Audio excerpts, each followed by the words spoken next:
بسم اللہ الرحمن الرحیم۔ السلام علیکم ورحمۃ اللہ وبرکاتہ۔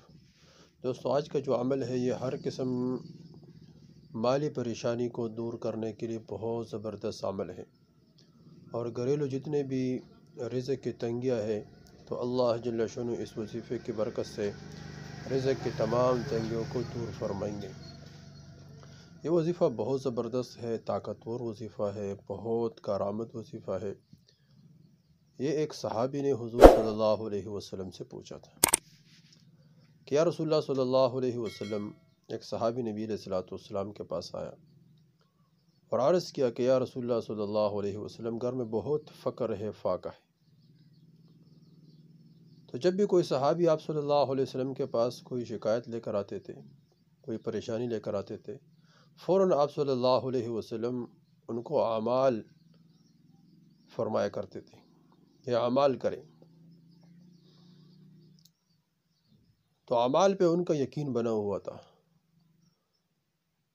ایک صحابی کے پیٹ میں درد تھا تو اللہ کے رسول نے فرمایا کہ اٹھ نماز پڑھو، نماز میں شفا ہے۔ اب حضور صلی اللہ علیہ وسلم نے اعمال کی طرف ان کا توجہ فرمایا۔ ایک صحابی گھر آ گئے، دیکھا کہ گھر میں کوئی بہت فقر و فاقہ ہے، کھانے کی کوئی چیز نہیں ہے۔ تو حضور صلی اللہ علیہ وسلم سے تو بار بار سنتے تھے کہ نماز کے اندر سب کچھ ہے۔ تو نماز پڑھ لیا، اللہ جل شانہ نے گھر کے جتنے بھی برتن تھے وہ تمام کے تمام چکی چالو ہو گئی، گھر کے تمام برتن بھر گئے۔ تو نماز کے ذریعے سے اللہ جل شانہ نے ان کے ضروریات کو پورا کر دیا۔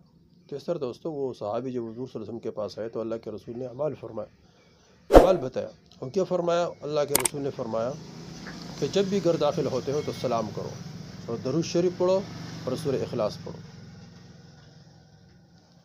تو فقر و فاقے کو دور کرنے کے لیے حضور صلی اللہ علیہ وسلم نے ان کو 3 اعمال بتائے کہ سب سے پہلے گھر جاتے ہو سلام کرو، السلام علیکم، پھر درود شریف پڑھو، کوئی بھی درود شریف پڑھو، پھر اس کے بعد سورہ اخلاص پڑھو، قل هو اللہ احد۔ صحابی نے وہ اعمال شروع کیے اور کچھ عرصے بعد آیا اور عرض کیا کہ اللہ جل شانہ ہمیں اتنا دیا کہ ہمسائے بھی اس سے فائدے اٹھاتے ہیں۔